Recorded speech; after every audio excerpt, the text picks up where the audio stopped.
Hello friends, तर आज आपण बघणार आहोत वर्षा ऋतुचर्या आणि शरद ऋतुचर्याबद्दल. तर सर्वात पहिले बघूया वर्षा ऋतुचर्या. आता वर्षा ऋतू जेव्हा येतो, आता सध्या वर्षा ऋतू हा चालू आहे. या ऋतूमध्ये आपण कसा आहार विहार घेतला पाहिजे ते या ऋतुचर्येत सांगितले. तर वर्षा ऋतुचर्या हे श्रावण भाद्रपद या महिन्यामध्ये येतो. त्याच्यामध्ये अग्नी हा मंद असतो. जो आपला जाठराग्नी आहे तर तो मंद असतो. मंद म्हणजे कमी तीव्रतेचा, म्हणजे आपल्याला अन्न हे लवकर पचन होत नाही. वातपित्ताचा प्रकोप म्हणजे जे वातपित्त आहे, जो आपण बघितलं होतं दोष आणि ऋतूच्या संबंधामध्ये की वर्षा ऋतूमध्ये वात दोषाचा प्रकोप होतो, ते इथे तेच दिलेलं आहे. तर आता ह्याच्यात आहार कसा घ्यावा? जुने धान्य, मूग, जंगलमास, जुनी मद्य, अरिष्टे हे घ्यावे. जुने धान्य का? कारण ते पचायला हलके असते. आपण बघा मार्केटमधून सुद्धा जुने तांदूळच आणतो. का बरं? कारण ते पचायला इझी असतात आणि ते लवकर शिजतात आणि त्याला पाणी सुद्धा कमी लागतं शिजण्यासाठी. पण तसे जर नवीन तांदूळ बघितलं तर त्याला पाणी जास्त लागतं. आणि नंतर काय आहे? मूग डाळ किंवा मूग, तर ते खावे कारण ते सुद्धा पचायला हलके असते. कारण आपला अग्नी जो आहे तो मंद झालेला आहे. तर आपण जर जड अन्न खाल्ले, जास्त हेवी डाएट केलं तर काय होतं, आपला जो अग्नी आहे तो मंद असल्यामुळे ते पचायला आपल्याला जड जातं किंवा इनडायजेशन होऊ शकतं. त्याच्याशी प्रॉब्लेम होऊ शकतात आपल्या बॉडीमध्ये. आणि जंगलमास सुद्धा पचायला सोपे असते, म्हणजे हलके असते. जुनी मद्य आपण घेऊ शकतो. म्हणजे इथं का दिलं की जुनी मद्य? कारण नवीन मद्य घ्यायचे नाही, जुनी मद्य ही योग्य असते. अरिष्टे सुद्धा घेऊ शकतो. आंबट खारट स्निग्ध पदार्थ आणि मध. आपण बघितलं होतं विसर्ग काळामध्ये हा वर्षा ऋतू येतो. त्याच्यामध्ये काय असतं? मधुर, आम्ल, लवण हे 3 रसाचे प्राबल्य असते. तर त्याच्यामुळे आंबट खारट हे पदार्थ खावे. मध हे सुद्धा मधुर असते. आणि स्निग्ध पदार्थ खावे. का बरं? वर्षा ऋतूमध्ये काय झालेलं आहे? वाताचा प्रकोप. आता वाताचा प्रकोप झालाय तर आपलं अन्न हे स्निग्ध असायला पाहिजे. स्निग्ध म्हणजे लिक्विडी असलं पाहिजे, ऑइली असलं पाहिजे, म्हणजे त्याच्यामध्ये स्निग्धता असली पाहिजे, सेमी सॉलिड असलं पाहिजे.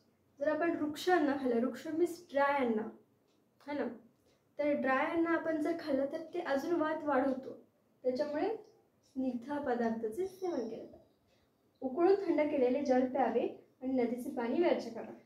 का बरं नदीचे पाणी व्यर्थ? नदी आता ह्याच्यामध्ये वर्षा ऋतूमध्ये पाऊस पडणार आहे. नदीच्या किनाऱ्यावरचे आहे ते सगळे घाण पाणी, घाण जे गोष्टी असतात, माती असते, ती त्या नदीमध्ये मिक्स होणार आणि तेच पाणी आपण जर पिले तर आपल्याला ऑब्व्हियसली कंटॅमिनेटेड वॉटरमुळे आजार होणार. त्याच्यामुळे नदीचे पाणी व्यर्थ आणि उकळून थंड केलेले जल. आणि जरी आपण ऑरोमधलं किंवा याचं कोणतं फिल्टर आणि ऑरो ठीक आहे, पण समज जारचं पितोय तरी सुद्धा ते उकळून थंड करून प्यावे. तसेच पिले तर ते आपल्याला काही आजार सुद्धा होऊ शकतात. इन्फेक्शन होऊ शकते, व्हायरल इन्फेक्शन. त्याचा विहार काय घ्यायचा? आता दिवसा झोपू नये.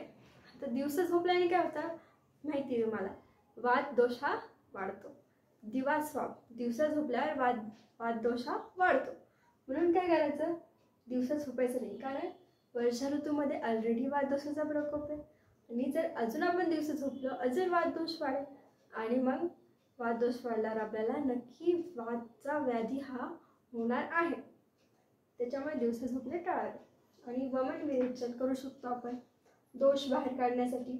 बस्ती करायची, कारण वात दोष वाढतोय म्हणून. हे आपण वर्षा ऋतूमध्ये सगळे आहार आणि विहार करू शकतो. ते नेक्स्ट आहे शरद ऋतुचर्या. शरद ऋतुचर्या केव्हा असते?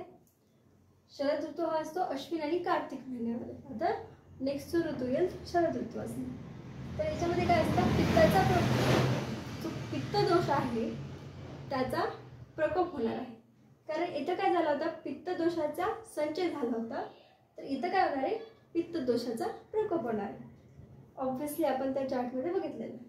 त्याच्यामध्ये आहार कसा घ्यायचा? तांदूळ, मूग, पडवळ, मद्य, साखर आणि जंगलमास का घ्यायचे? कारण हे सुद्धा लघु आहेत. लघु म्हणजे पचायला हलके. मूग हलके आहे, तांदूळ हलके आहे, पडवळ, साखर हे मधुर आहे, जंगलमास सुद्धा हलके आहे. मधुर, तुरट, कडू, लघु पदार्थ खावे. कारण शरद ऋतूमध्ये सुद्धा आपला अग्नी हा मंद असणार आहे आणि पित्ताचा प्रकोप असणार, म्हणून थोडे हलकेच अन्न घ्या. हंसोदकचा वापर करावा. आता हंसोदक काय असते?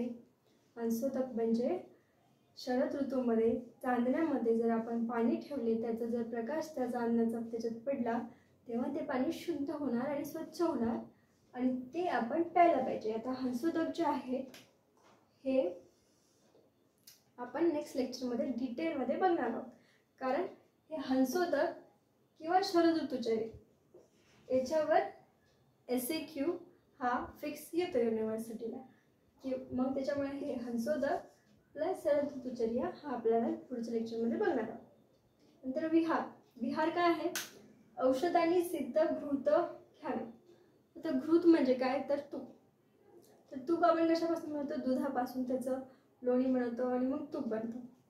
तर त्याच्यामध्ये आपण औषधी टाकून सुद्धा त्याला औषधयुक्त घृत तयार करू शकतो आणि ते आपण घेऊ शकतो, वापर करू शकतो. विरेचन करायचे, कारण पित्ताचा प्रकोप आहे म्हणून त्याला अधोमार्गाने काढण्यासाठी विरेचन करायचे. रक्तमोक्ष, कारण पित्ताचा प्रकोप आहे. चांदण्यात बसावे.